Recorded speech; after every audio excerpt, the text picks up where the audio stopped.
Texas has a reputation for being tough on crime, but beneath the surface, in the darkness, is an incredible number of mysteries left undone. There are monsters among us.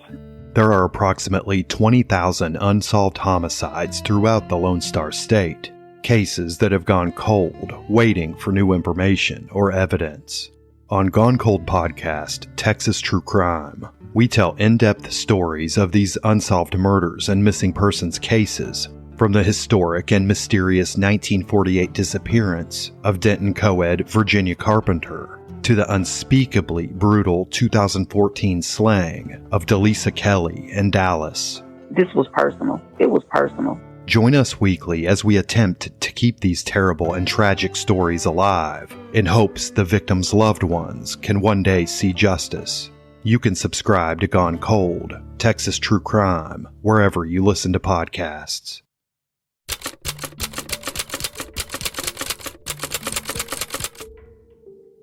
My name is Bill Thomas.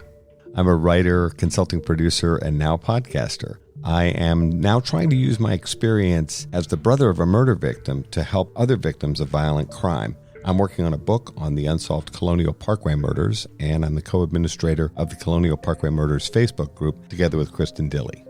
My name is Kristin Dilley. I'm a writer, a researcher, a teacher, and a victims advocate, as well as the social media manager and co-administrator for the Colonial Parkway Murders Facebook page with my partner in crime, Bill Thomas.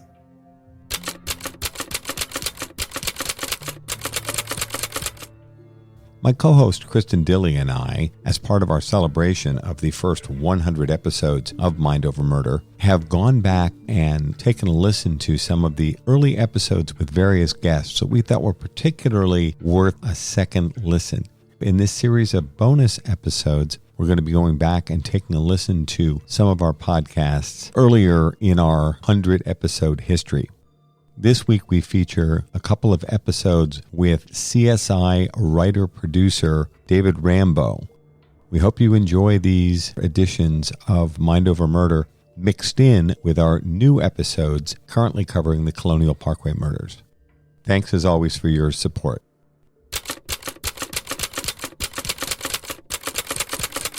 Tell us a little bit more about the writing process. We hear about people who are writer and writer-producers like yourself, and they talk about the writing room. Is there actually a room, and are writers ever writing together at the same time in the same room? Sure. The writing is in pretty much three phases. There's the initial breaking of the story, which is done by a group. And that's where we sit in the room, this conference room, and write on the whiteboard all the different beats and things. It starts as a very loose process. We'd like to do this. We'd like to see that. Here's a scene that might be fun. But once we kind of have the world of the story we're telling, we start with the true crime. What really happened? And at what point in the life cycle of this crime is there a crime scene that our people come upon? And what do they see? What are their first instincts? What do they need to do? What do they need to preserve? Just going through all that process. And then the second phase of the writing is when you go off with what you've just created in the room, the writer who's actually going to write that episode, or in some cases, 2 or 3 writers who are sharing the credit. And they go off and you start typing, and that's done alone. You don't do that around other people. And then the third phase of it is the rewriting. And this is when the writer delivers their script, their writer's draft, and the showrunner, who was Carol Mendelsohn, and then eventually a co-showrunner during my time there, co-showrunner Narain Shankar, would rewrite. And on our show, the writer of the episode rewrote with the showrunner. You sat together and did the next pass. And the reason the showrunner does that last pass that becomes the shooting draft is that keeps the voice of the show consistent. But what was great about the process was that Carol and Narain were very, very accomplished writer-producers. And we each got to learn from them so much in the rewriting process, why this scene doesn't work here, why you need to move that, why the act out should be here, where you break for the commercial. It was thrilling. My first episode Butterfly taught me so much about that process, because I didn't know a thing about writing television. I'd come from the world of the theater where you sit in your pajamas until 4:00 in the afternoon working all by yourself and nobody sees you, and you don't have to think out loud. You don't have to listen to other people's ideas about your story or try to pitch ideas on theirs. So it was very jarring for me, a very tough adjustment, frankly. Even just not working in your pajamas.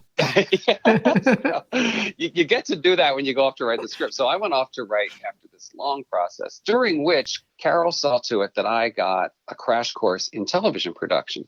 I was involved in post-production, pre-production, shooting of multiple episodes so I could see what all the departments were doing and get to know the people. And I was still, believe me, even the first day of shooting of Butterfly, I was still the wide-eyed kid at the circus. But I went off to write my draft from the outline that we came up with in the writer's room. And interestingly, I was writing it up at Lake Arrowhead, where I have a little retreat I go to write to.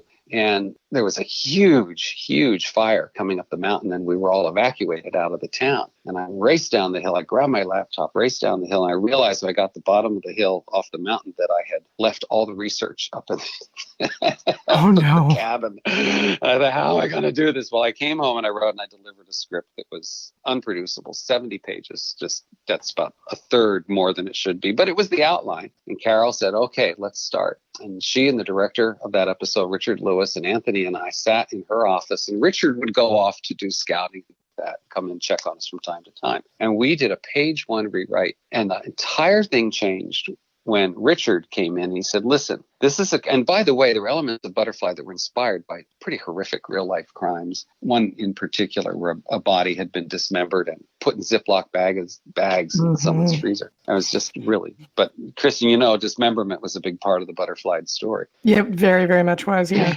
And we knew it was a girl who was the victim, and we knew she was having an affair with this older doctor. She was a nurse. But Richard said, what if the victim looked just like Sarah Seidel, the character that Grissom can't express his love to, but he's really in love with her? What if they looked like alike? It would kind of force Grissom to examine his own feelings, not just a crime. Well, he had just auditioned a girl for something else who looked so much like Georgia Fox that we couldn't use her on the show. Georgia played Sarah Seidel. But to cast that actress, and I'm so glad she was game for it because I got a career out of it. We cast this girl who looked very much like Georgia Fox. And it just opened up that episode emotionally so much, culminating in a final monologue for Grissom. Another one of those, Billy saying, I'm not going to say any of this, and then showing up and delivering it time and time again, word perfect. And it was a life changer for me. But that was the process I learned from the get-go. And it worked well enough that they offered me the staff job when we were done. This is the part when I admit that I have a long-time crush on Georgia Fox, right? Oh, she's great. She's my neighbor now. We live just a street apart. Yeah. Send her my best regards. I will. She's fantastic. I don't doubt it. Yeah, she's great. But that's as far as I can take it, because Pamela, my partner, listens to this podcast and she's like, what's this thing about Georgia Fox? I'll be in trouble for sure. I'll keep you out of trouble. Yeah, okay. Either that or this part ends up on the cutting room floor. Can I say something about the fans of the show, though? It was my first experience with Medium. The power of this medium. 2 days after it aired, I got a phone call from CBS that there were flowers waiting for me at Television City. Wow. Which was then the CBS headquarters in Hollywood. So I went over to pick them up, and I thought, why am I getting flowers? Did someone not have my home address? And it was from one of the fan groups. You're kidding. Fans of this relationship that Grissom and Sarah would or would not have. Had been in their imaginations for 3.5 seasons. And now it was out in the open. They gave me a plant, this gorgeous plant that 16 years later is still thriving in my breakfast room. It's funny. You help them realize this romantic notion they had about the two characters. Yeah. And the plan, which carried all the way to the end of the series. Oh yeah, well and I forever grateful to Jonathan Littman at Bruckheimer Entertainment Television and Anthony Zeiker. They asked me to come back and help Anthony craft the story for what became the series finale, a 2-part movie. And I was so honored. It was me and Elizabeth Devine, who was a real life CSI, who became a writer and producer on that show and then CSI Miami. Mm-hmm. And I think she may have done CSI Cyber as well. And the three of us and a writer's assistant, Jack, just hammered out crazy story, but it was all for the fans. And we had so much fun just jumping into our lab coats again and coming up with crime scene and character. And that Grissom Sarah story was a big part of the series finale. It was tremendous. I love that finale. I'm so glad. That makes me happy. I love Really the fact that the fans sent you flowers, this beautiful plant, to thank you for helping realize this romantic notion that many people had about those two characters. I loved it too, but the other writers were a little pissed off. One of them said, well, we never got flowers. Nobody had ever gotten flowers. Now David shows up and he gets flowers. Yeah. So were there stories that you wanted to tell on CSI that you were never able to get to? Oh, sure. First of all, there were a lot of real life crimes that inspired some of our stories that we just never found a way to tell. There were some that we really tried time and time again to try to tell, and we just couldn't find the way in. And that happens. You know, in that episode, Butterfly, it was the first one where Grissom doesn't get the guy. Mm-hmm. The killer goes free. And I always had hoped that I could do a story because, you know, there was talk from time to time after William Peterson left the show that he would come back, that he comes back and this time he gets the guy that he kills again and he gets him. I never got to tell that. I would have loved that. By the way, that actor, killer, Kyle Secor, terrific actor. And oh, yeah, he's fantastic. Created such an enigmatic character. He was one of those men you love to hate characters. So that was the big one. I can't remember specifically what crimes or arenas that we never really found a way to crack, but I remember we would talk about them from time to time, finally throw our hands up and do something else. We did like playing with the form. There were a couple of episodes where we played with time, would tell a story to some extent in reverse or zigzag back and forth in time. And there was one we told called 4x4, one of my earlier episodes, where we had 4 stories that happened at exactly the same time. We would just rewind the clock. Very cool. And depart. You know, it was like the same point of departure for each, but we would rewind at the end of one and start the next from that same point of departure. Right. Which I believe was a walk through the crime lab. I would imagine there are a lot of challenges built in there for your director and your editing team and so on to try to tell a narrative, because it's still got to make sense. You have to be able to follow the story times 4. Yeah, and that was a real challenge. Our biggest production challenge, and there were a lot of them. You know, we created some enormous set. We had to do a scene in one season opener where Sarah Seidel was missing, and she was out on the prairie, and a coyote had to come and find her. We built the prairie on the soundstage because did you really? Coyote. Yeah, we couldn't have the coyote running around out in the wild.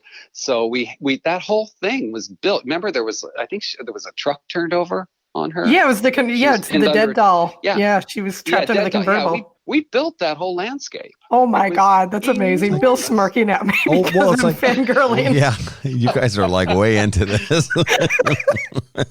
Well, I mean, what I mean is the scale of production on the show meant we could do just about anything we wanted to do. Right. To your point, Bill, about how all the departments have to take a script and it's a challenge. They always rose to the challenge. Yeah, yeah. It's got to be cool, though, because people must enjoy how do we execute this in a way that, is consistent with the look and feel of the show, tells the story. It's got to make sense. And like you said, there's an art form here where you have to tell a story in about 43 minutes. Yeah, that's all we had. And it had to be intricate and challenging and bring viewers back after a commercial. Mm-hmm. We passed by something I wanted to circle back to. Carol Mendelsohn was a showrunner. Were female showrunners that common at this point? Wasn't that pretty innovative at the time? Oh, it was. It was trailblazing. There weren't too many of them. There were a few and very accomplished, but no, she was one of the few. Mm-hmm. And she actually had a Vegas element to her background. Her father was a labor lawyer who represented Las Vegas interests, and she would spend summers by the pool at the Riviera when she was a little girl growing up. So she sort of grew up in the world. She was very well suited for this, very well suited for the show, her interest and her sense of just dramatic television. She started working with Stephen Cannell on a show called Wise Guy. Cannell was one of the great crime, just entertainment producers of the 60s and 70s. Greatest American Hero, and I think MacGyver might have been his, I'm not sure. But she started on Wise Guy. Even though she was a writer on the show, she was always the one they asked to take notes or to type something because she was the girl. And by the time she came to CSI, she was, in every sense of the word, a showrunner and a terrific one. I owe everything to her. Well, and it sounds like, she brought such an amazing skill set to the job at a time when there weren't very many women running shows. These shows, and by the way, in the early season, Bill, I should credit, in the early season, she had a co-showrunner, another woman named Ann Donahue. They did the early seasons together, and then Ann went off to pretty much run CSI Miami, and Carol stayed with Vegas. Right. And they were both real uncompromising storytellers, really, really terrific. Did certain things become easier over time? For example, when the show hit, I was curious about situations where, you bring in these major directors and you've got all these guest stars. After the show was a hit, was it easier to get guest performers and directors to come in and take on particular episodes? I suppose once you're hot, then everybody wants to work with you. Oh, yeah. Yeah, it was a lot easier. And we would get calls all the time from agents for actors and directors who wanted to do something on the show. And we got some great cameos, in the Tarantino. We got Tony Curtis and Frank Gorshin. Yeah, really. Sit down and kibitz in a little corner of Vegas for a 2-minute scene. It was a lot of fun. Yeah, absolutely. Everybody knew it. And in a way, particularly for stars who weren't making as many movies as they used to, but were still huge names, it was a way to sit down with their grandchildren and impress them. Hey, look, grandma's on CSI. Well, and if you think about it from the perspective of a working actor, it's a great guest gig, to get booked in, great stories, a terrific core cast. And then there's always some outrageous story that you guys are going to tell. I would imagine it was probably fun for a lot of these guest stars to come in. I think so. And a lot of, young actors or emerging actors got their Screen Actors Guild cards doing our show. For a lot of them, it was their first role. I heard from a friend the other day who did an episode called Let It Bleed in the 5th or 6th season, playing a zombie butcher. Right. He called to thank me for the little residual check he just got. It was probably $2 at this point, but it keeps on giving. Well, and it's funny too. I was thinking for the up and comer who's looking to break into the business, get their SAG card and so on. Of course, your choices are usually you're going to either play somebody who's been dismembered or someone who is doing the dismembering. Yep.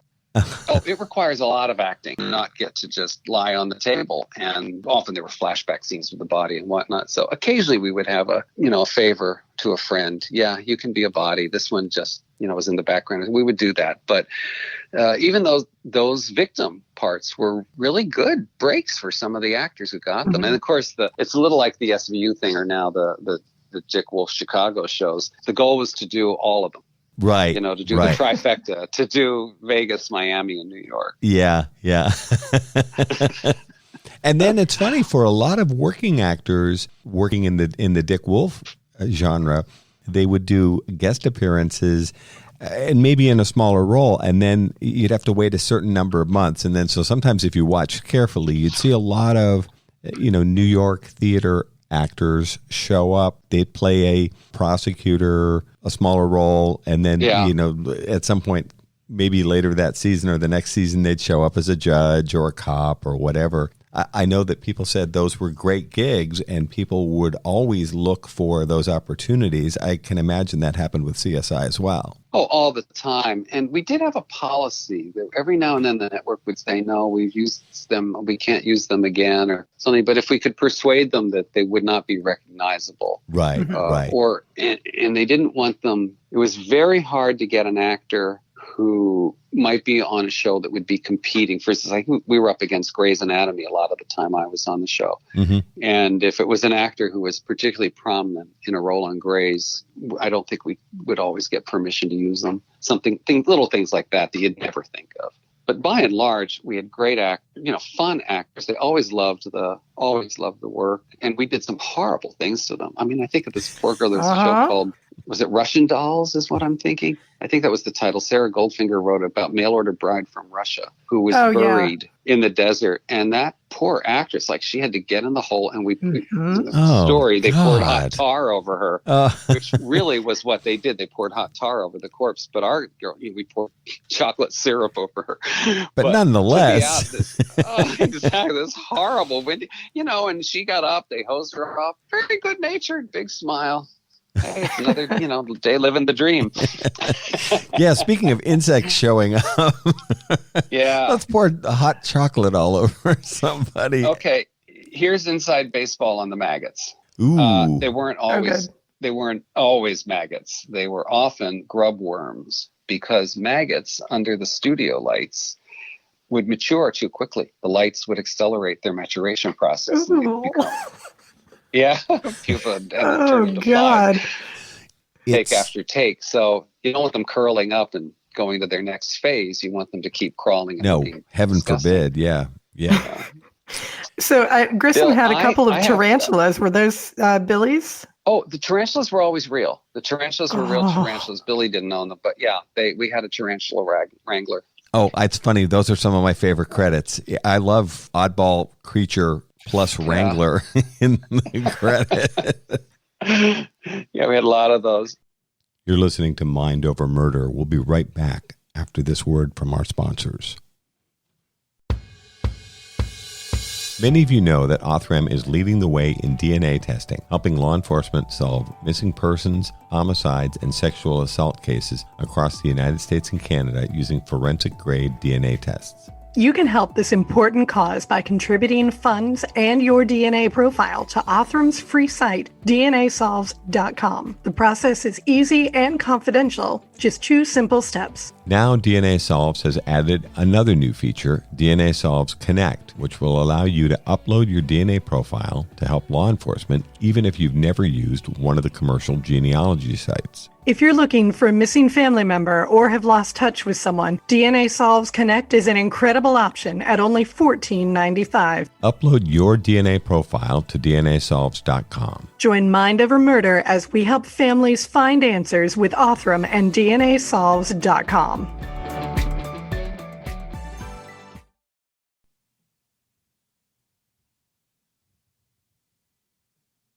We're back here at Mind Over Murder.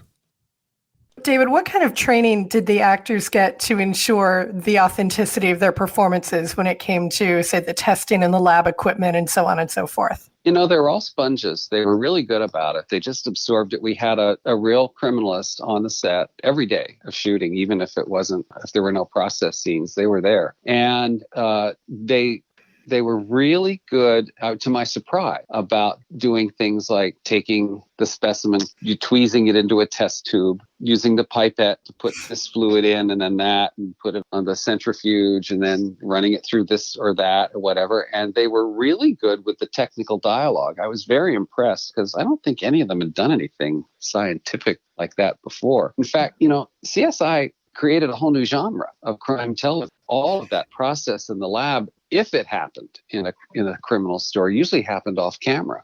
I don't really recall seeing scenes in a crime lab unless it was something simple like comparing fingerprints. And they didn't really, we made the APHIS database visual. Yeah. For the first time, I think, in television, and the code is DNA based. Granted, our video for that, which was animated, we always animated the search with the ding ding, the match or no match. Right. It doesn't really look like that, but we were telling the story through those visuals, which made it really clear for the audience. But the actors loved it. They were really good with it. Yeah, and I think you're right. I do think credit has to go to CSI because I think previously, I've been an avid film and television fan and reader for many years. Before then, it was mostly referenced. They would say, well, we're going to send this out to the lab, or we got a fingerprint match, or what have you. And yet, obviously, you as writers and producers had to figure out, well, how can we make that visual? It's a visual medium. We have to tell the story in a way where it's not just two people talking at each other with endless verbiage and no visual. Exactly. And we had 3 units to do that. One is the main unit that filmed all the scenes, all the dialogue, everything on our standing sets. And then we had a second unit that had a stage in Pacoima, I think, or North Hollywood, very far out along Sherman Way, which was, I think, an old warehouse or factory or something that we converted to a 2-stage effects stage. So all those close-up CSI shots, where the bullet would go through the tissue, or you'd, just see the pipe being unscrewed right at the joint. All of that, the basis so often that animation was laid over. Even in The Theory of Everything, the squirrels coming to nibble on the on the wire, which we had a squirrel and we put peanut butter on the wire. And the squirrel. Was there a squirrel wrangler? There was a squirrel wrangler, and I learned a lot about squirrel breeding that day. Maybe even more than you needed to know. Exactly, because different squirrels and different species of squirrels have different gifts, and some were trainable and some are not. Anyway, amazing.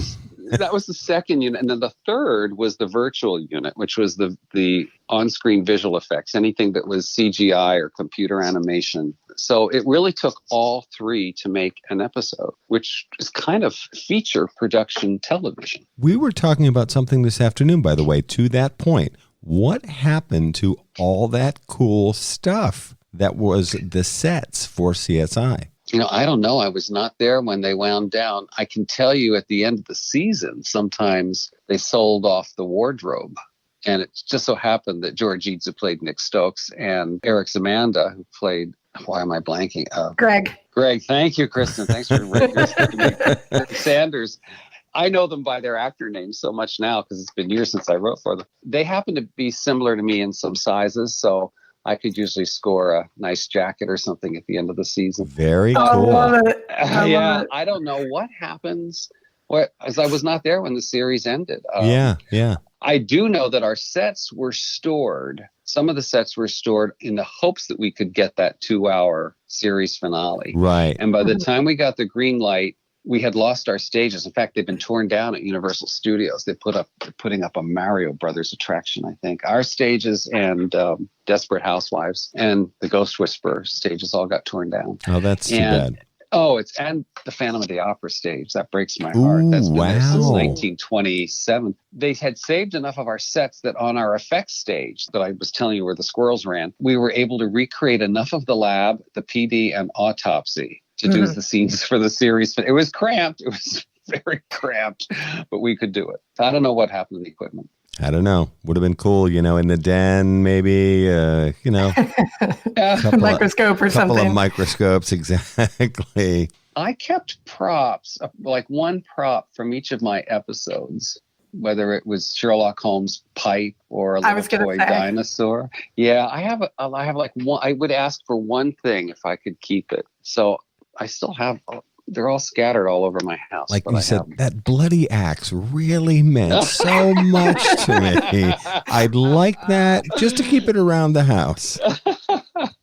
Nah, I didn't get any of the weapons. No, probably not.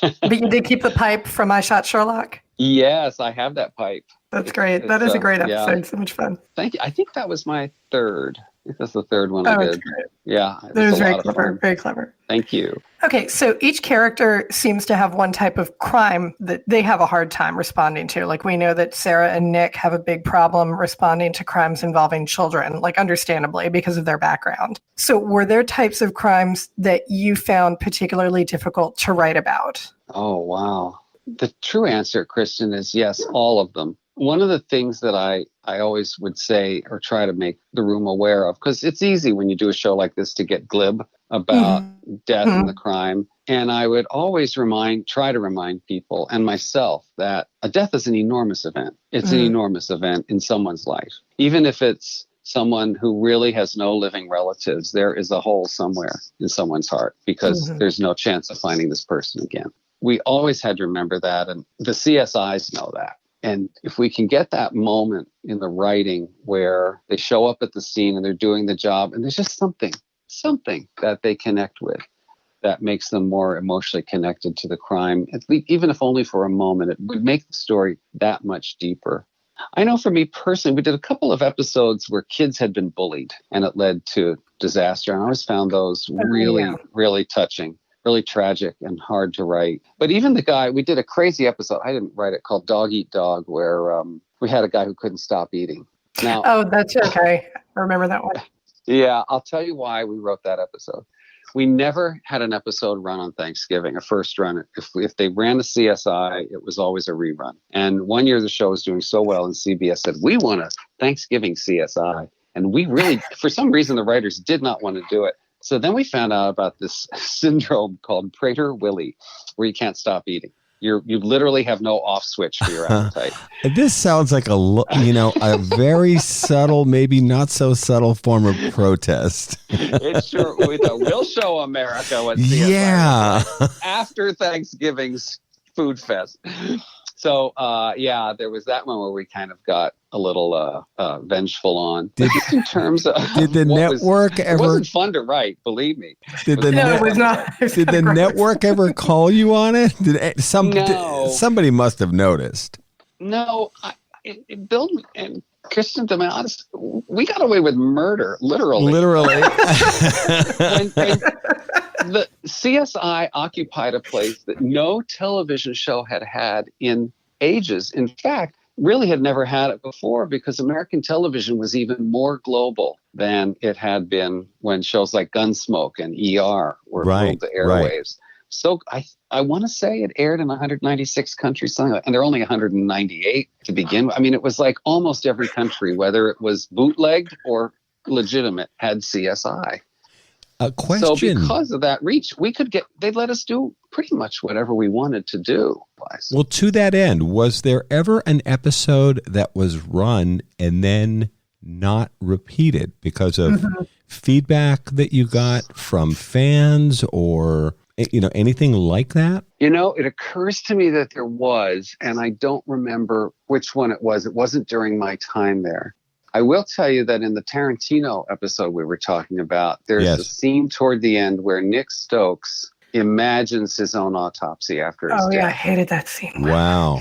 Yeah, well, it was pretty strong. And frankly, I think that's when we added, when we realized we needed to fill a little time. Right. And it was a crazy fantasy scene. We had to print it in black and white because it was just too much in color. It was just too graphic. Wow. Quinn really went all Tarantino. He went, yeah.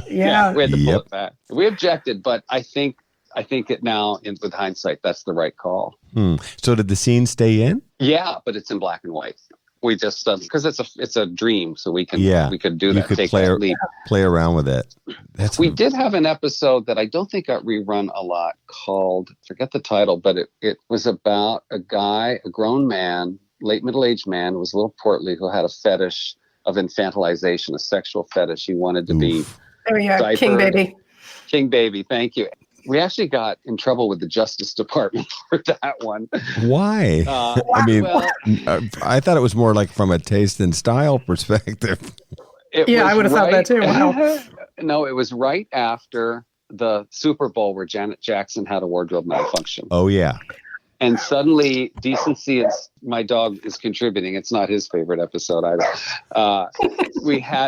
There was a very big push from some of the conservative Parents Television Council and some others. Right. Start looking at all the programming. And they thought CSI was pushing the envelope anyway. I mean, we were on late at night still. And there was a poopy diaper was part of the evidence. And they really objected to seeing that. So Yeah. I think that episode didn't rerun until that was altered in the master print or whatever they did. We should give credit. What's your dog's name again, please? That is Leonard. We just want to make certain, we're all about credit. Where credit's due. That Leonard appeared in this episode of Mind Over Murder. I'm so proud of the boy. Leonard as the barking dog. Yes. Was there ever a particular episode that touched members of the cast or crew in a particular way, in your opinion? Well, on a personal level, the farewells were always hard. When an actor was going to leave the series, that was very, very hard. I remember when the character of Warwick was killed. Oh, this is another Billy Peterson monologue story. We had to do the funeral, and I don't think Alan McDonald, who wrote the episode, will mind me telling this story, because he came to me and he said, I've never written a eulogy, and Grissom has to say something. That's right. For Warwick. Could I help him? And I drafted something, and Alan thought it was beautiful. I don't think he changed a word. In fact, I think it went into the final script pretty intact. But of course, Billy took one look at it and said, I'm not saying all this. I'll just say, he said, I'll start to talk and then I'll get emotional and I'll just say, I miss him so much. It'll be simple and brief. Right. Okay. Yeah. And of course, on the day action, Billy does the whole thing, word perfect, and we're all sobbing. Yeah. There was that. But it is sad, though. In other words, even though Gary Dudon was the actor, even though he was, still alive and well, you are saying goodbye to someone that you've worked with for a number of years. So there is an element of sadness. And so it sounds like Peterson was able to kind of tap into some of the sadness of, he did. Losing a longtime colleague. Yeah, no, that was a hard one. And when Georgia Fox left the show, that episode was really hard. But she came back. So, we didn't know that would be the case at the time. But, actors leave for different reasons, then they come back. But I know I wrote an episode called Still Life, which is my favorite episode of my 7 seasons. It's amazing. Isn't it good, Chris? I just love that one. Amazing. Yeah. And I know Marg had a couple of scenes with Billy in particular, but Marg really related to that one personally. All the scenes with the parents and the kid. It was about a missing child. Right. And she's a mom and the whole thing. Exactly. It was very personal. But that happens to CSIs in real life, too. Oh, of the ones that we've met, absolutely. And they do get very wrapped up. I would say that almost everyone that we've met, which is a lot of folks now, who've either worked on my sister's case or other unsolved murder cases or what have you, people that we've met through Crime Con, which is, by the way, if you've not been yet, I assume. No. It's actually awesome. Amazing. We've been twice now, and it is incredible. They would love to put something together around you guys, I'm sure. Oh my God. Yes. We'd love it. It's thousands of people who are extremely enthusiastic about true crime, and they're interested in, both fictional and nonfiction presentations of crime in all its facets. It's really, really fun. I'm sure they would go bonkers if you guys ever wanted to put something together. Oh, we should look into that, because I think it'd be fun for us. And we have a little hindsight now. We've sort of seen the children of CSI as more crime shows have come on the air, and how they've changed because of our show and what viewers want. I mean, it really is all about the viewers. Speaking of and that departures, does actually kind of go to what I was going to ask, which is, what do you consider? I know this is probably going to be a multifaceted answer. What do you consider CSI's legacy to be? Of course, there's going to be more than one. Well, I think there are two legacies. I think there's the effect the show had on television, genre television, telling crime stories from a new perspective, a scientific perspective, as well as character and plot. I think that had a lot to do with it. I think the larger legacy is the impact it had on the field itself, on people entering the field and wanting to enter the field, and people being able, particularly women, being able to see themselves as criminals. I was on vacation in Peru about 4 years ago over at the Christmas holidays, and went to Machu Picchu and all of the great things, and had a guide the whole time, a wonderful man who'd grown up in the Sacred Valley. He had 2 daughters, and I don't talk about my work when I travel. I really don't, because the show is so big. My vacation ends and talk about CSI starts, and I don't have a vacation because the show is so global. The impact is so deep. But he asked, and somehow it came out, and mentioned CSI, and he was floored. Because his daughter, who at the time was 15 or 16, was starting to think about what to study at university. And she loved CSI. She loved the character of Sarah Seidel, and she wanted to study forensic pathology. She wanted to become a pathologist because of our show. A girl in Peru. That is so cool. And then you hadn't brought it up, but then it did come up, and he immediately made the connection with his daughter's interest in the field. And she started, it was funny, we walked out of a cathedral on our last day with her father, and he said, "Oh, I'm so sorry. I'm so embarrassed." We told her not to come. She was waiting for us. Of course she was. Most sweetest girl, the most beautiful girl you cannot imagine. She was so smart and so kind, and she spoke pretty good English too, as I recall, and we just had the greatest conversation. And she's in university now. I'm sure she's in the equivalent, whatever medical school she's attending down there, and I'm very proud of her. Very cool. Look at you. You're like an inspiration. The show, team effort, every episode, start to finish. And I do understand why you're on vacation, you're on holiday, you want to have a good time, and you don't necessarily want to talk shop while you're trying to enjoy your Christmas vacation. Yeah, that guide, it was such a great fellow. And he said, just a few months ago, I was the guide for Leonardo DiCaprio and his friends. Well, I'm impressed. And I said, wow. I'm lucky them, because you're terrific, but I just want to assure you, even though we're in a similar business, the tip may not be quite as great at the end of he's in a different league. Yeah, he's there's the Leo budget, and then there's everybody else. Yeah. When you were talking about departures, why did Billy Peterson decide to leave the show? He'd been on the show for 10 years? No, he did 8.5 seasons. He left in the middle of season 9. Right. And we were doing 24, sometimes 25 episodes a season. Grissom carried all the weight, and it was taking a toll on Billy, I'm sure. He cared so much about the show, and he worked very, very hard on the show. In a way he really created. I cannot believe it would have taken off as it did with anyone else in that role. But you get to a point where, especially for a theater actor, you want to go on to the next thing. And he had just married. He had a lovely wife. They had just had children and a couple of twin boys, and that was a little touch and go for them at one point with the kids. They're fine now, but they were born prematurely. It was, there was a lot on his mind, and I can see why he just felt it was time. He had given the show. And by the way, Billy's the guy who always said, by the time he got to episode 21 or 22, no matter what season, this is it. I can't do this again. I'm not going to do this again. And then, of course. And that wasn't written in a monologue. No.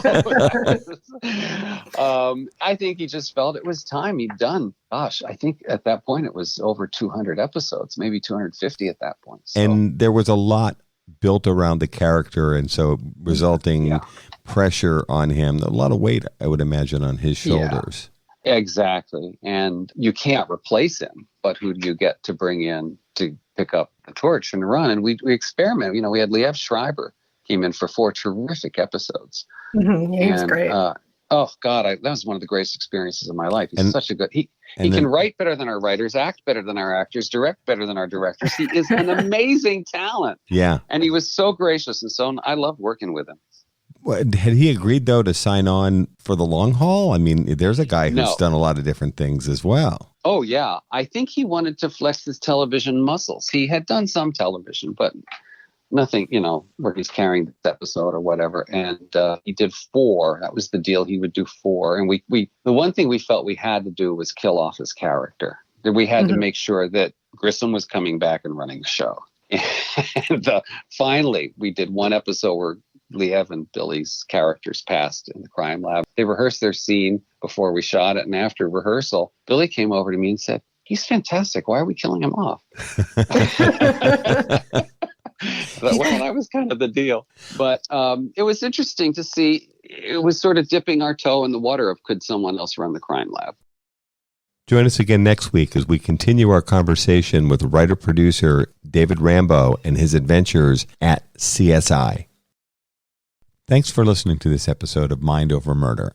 As always, your reviews and comments are extremely important. We'd appreciate it if you'd give us a 5-star review on your favorite podcast site. We'll see you next time.